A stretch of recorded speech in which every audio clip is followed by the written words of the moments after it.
La Bible en un an, la 76e journée, le livre des Nombres, chapitre 26, versets 1 à 51, le livre des Psaumes, chapitre 60, versets 1 à 14, le livre des Proverbes, chapitre 10, versets 27 et 28, l'évangile de Matthieu, chapitre 26, versets 36 à 56.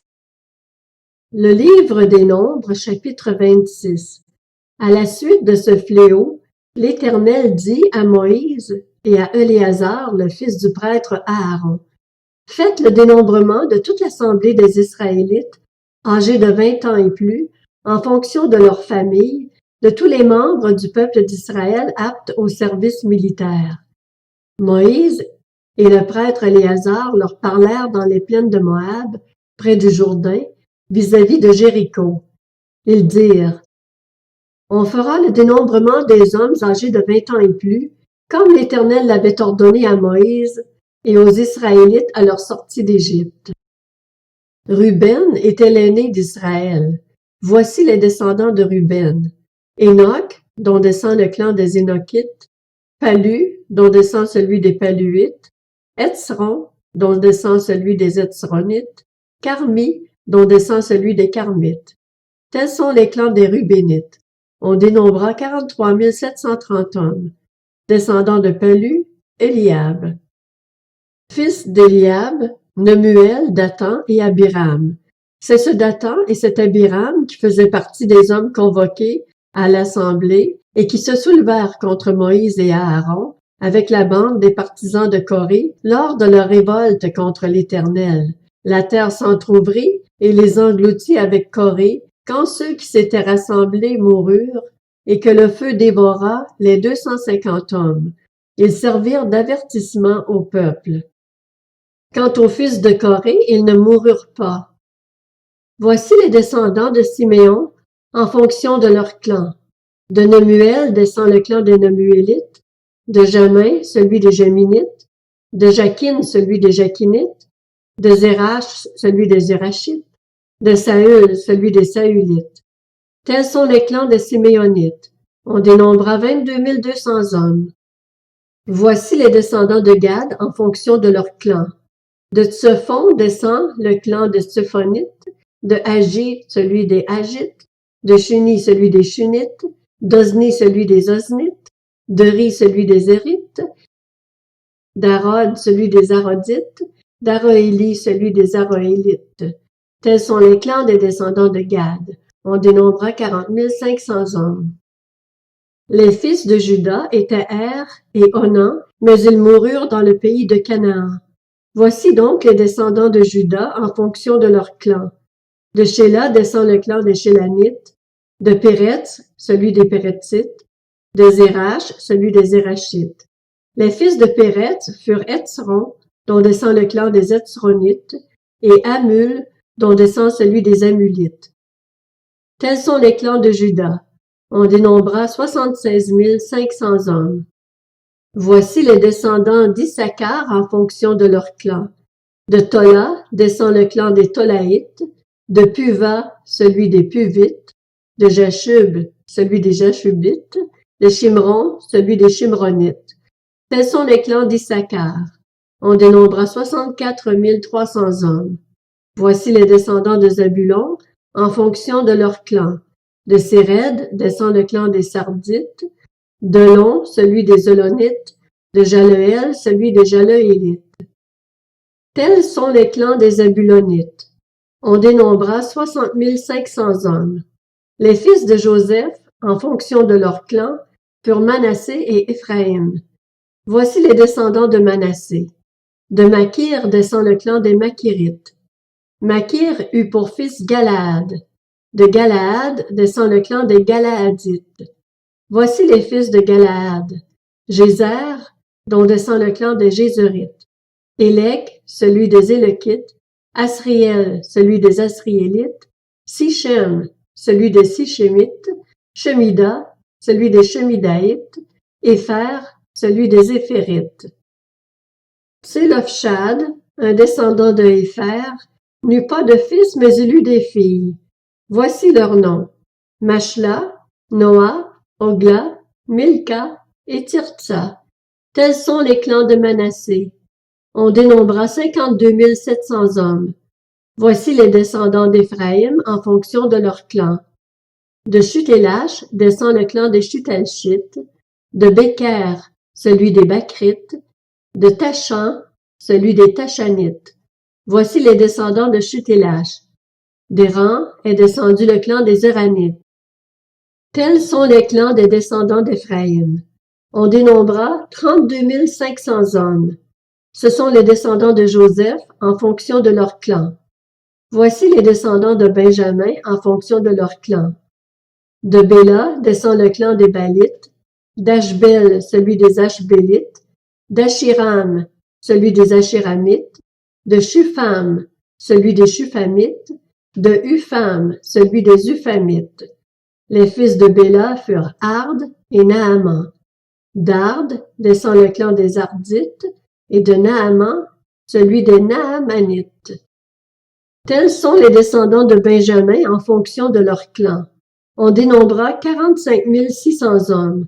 Voici les descendants de Dan en fonction de leur clan. De Shusham descend le clan des Shushamites.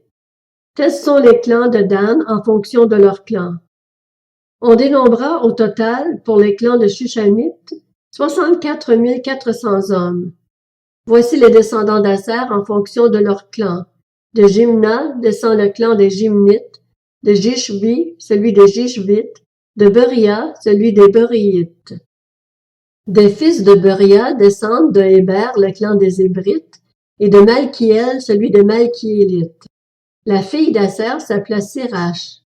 Tels sont les clans des descendants d'Aser. On dénombra 53 400 hommes.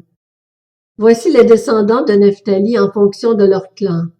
De Jatsuel descend le clan des Jatsuélites, de Guni celui des Gunites, de Jetser celui des Jitzrites, de Shilem celui des Shilémites. Tels sont les clans de Nephtali en fonction de leur clan. On dénombra 45 400 hommes. On dénombra 601 730 Israélites. Le livre des Psaumes, chapitre 60. Au chef de chœur, sur la mélodie, le lys du témoignage. Hymne de David pour enseigner, lorsqu'il fit la guerre aux Syriens de Mésopotamie et de Tsoba, et que Joab, à son retour, bâtit 12 000 Édomites dans la vallée du sel. Ô Dieu, tu nous as repoussés, dispersés, tu t'es irrité, relève-nous. Tu as ébranlé la terre, tu l'as fendue, répare ces brèches car elle est vacillante. Tu as fait voir de dures épreuves à ton peuple, tu nous as fait boire un vin qui nous a étourdis. Tu as donné à ceux qui te craignent le signal de la fuite devant les archers. Afin que tes bien-aimés soient délivrés, sauve-nous par ta main droite et exauce-nous. Dieu a dit dans sa sainteté, je triompherai, je partagerai Sichem, je mesurerai la vallée de Sukkot. Galaad est à moi, Manassé est à moi, Éphraïm est le casque de ma tête, et Juda mon sceptre. Moab est le bassin où je me lave, je jette ma sandale sur Edom. Pays des Philistins, pousse des cris contre moi. Qui me mènera dans la ville fortifiée? Qui me conduira jusqu'en Edom? N'est-ce pas toi, ô Dieu, qui nous avais repoussés et qui ne sortais plus, ô Dieu, avec nos armées? Viens nous aider contre notre adversaire. Le secours de l'homme n'est qu'illusion. Avec Dieu, nous ferons des exploits. C'est lui qui écrasera nos adversaires.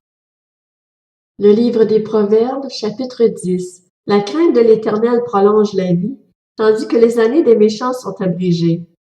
L'espérance des justes, c'est la joie, tandis que l'attente des méchants meurt avec eux.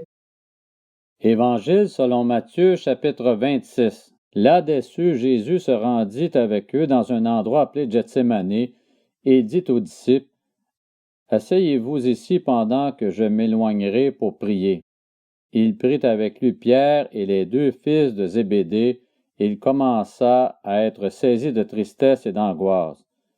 Il leur dit alors, « Mon âme est triste à en mourir. Restez ici, éveillés avec moi. » Puis il avança de quelques pas, se jeta le visage contre terre et fit cette prière, Mon Père, si cela est possible, que cette coupe s'éloigne de moi. Toutefois, non pas ce que je veux, mais ce que tu veux. » Il revint vers les disciples qu'il trouva endormis, et dit à Pierre, « Vous n'avez donc pas pu rester éveillés une seule heure avec moi? Restez vigilants et priez pour ne pas céder à la tentation. L'esprit est bien disposé, mais par nature, l'homme est faible. » Il s'éloigna une deuxième fois et fit cette prière.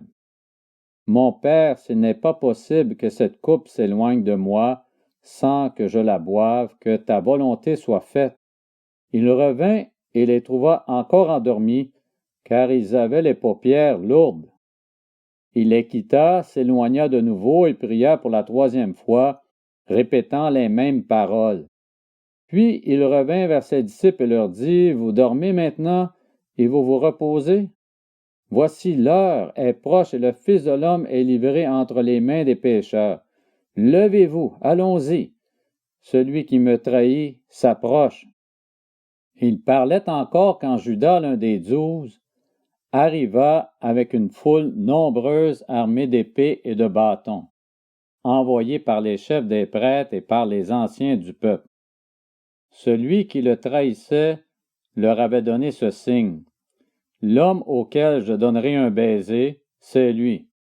Arrêtez-le. » Aussitôt il s'approcha de Jésus en disant, « Salut, maître », et il l'embrassa.